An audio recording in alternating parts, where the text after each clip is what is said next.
വൈകുന്നേരത്തെ ചായ കുടിയൊക്കെ കഴിഞ്ഞപ്പോൾ അതേ ഞാൻ എൻ്റെ പണികളിലേക്ക് കടന്നു കേട്ടോ. അടിച്ച് വാരലായിരുന്നു ആദ്യത്തെ പണി. പിന്നെ തുടയ്ക്കലും ഉണ്ടായിരുന്നു കേട്ടോ. തുടയ്ക്കലിൻ്റെ വീഡിയോ എടുക്കാൻ ഞാൻ മറന്നുപോയി. പിന്നെ അതേ ഞാൻ കുളിയൊക്കെ കഴിഞ്ഞ് വന്നിട്ടുണ്ട് കേട്ടോ. കുളി കഴിഞ്ഞ് വന്ന പാടെ തന്നെ ഞാൻ വിളക്ക് കൊളുത്താനായിട്ടോ പോണത്. കാലത്ത് നേരങ്ങളിൽ അമ്മ ഇവിടെ വിളക്ക് വെച്ചിട്ട് പോകും. അപ്പം ഞാനുള്ള ദിവസങ്ങളിൽ വൈകുന്നേരം വിളക്ക് വെക്കണത് എൻ്റെ ഡ്യൂട്ടിയാണ് കേട്ടോ. വിളക്കൊക്കെ കൊളുത്തി 5 മിനിറ്റ് നേരം ഞാൻ അവിടെ നിന്നിട്ടുണ്ട് കേട്ടോ. അതേ ഇതാണ് നമ്മൾ വിളക്ക് കൊളുത്തണ സ്ഥലം. നമ്മൾ കോണിയുടെ അടിയിലേക്ക് ഇറങ്ങണ വശത്താണ് കേട്ടോ ഇത് സെറ്റ് ചെയ്തേക്കണത്. നമ്മുടെ വീട് താഴത്ത് വാടകയ്ക്ക് കൊടുത്തിട്ടുണ്ട്. ഞാൻ മുൻപത്തെ വീഡിയോയിൽ പറഞ്ഞിട്ടുണ്ടായിരുന്നു. ഇപ്പോൾ വാടകക്കാരില്ല. അപ്പോൾ ഞാൻ നടക്കാനാണ് കേട്ടോ ഇറങ്ങണത്. അപ്പോഴേക്കും അനിയൻ വന്നിട്ടുണ്ടായിരുന്നു. അവൻ്റെ ചാർജർ മറന്നു വെച്ചു എന്ന് പറഞ്ഞിട്ട് അത് എടുക്കാൻ വേണ്ടി തിരിച്ച് വന്നതാണ്. തുമ്പി ഓട്ടായി കേട്ടോ. നമ്മൾ നടക്കാറങ്ങണത് തൊട്ടപ്പുറത്തെ വഴിയിലേക്ക് തന്നെയാണ് കേട്ടോ. ബാങ്ക് കോളനി എന്ന് പറയുന്ന വഴിയിലേക്കാണ് നമ്മൾ ഇറങ്ങണത്.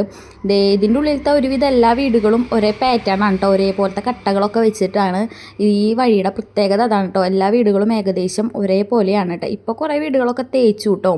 പിന്നെ ഈ കാണുന്നതാണ് നമ്മുടെ വീട്. അതിൻ്റെ തൊട്ടപ്പുറത്തെ വഴിയിലേക്ക് തന്നെയാണ് കേട്ടോ നമ്മൾ വന്നേക്കുന്നത്. പിന്നെ കുറച്ച് നേരം നിന്നപ്പോൾ നല്ല മഴക്കാറ്. അപ്പോൾ പിന്നെ ഞങ്ങൾ വേഗം വീട്ടിൽ കയറിയിട്ട്. അപ്പോൾ ഇന്നത്തെ വീഡിയോ ഇത്രയേ ഉള്ളൂ.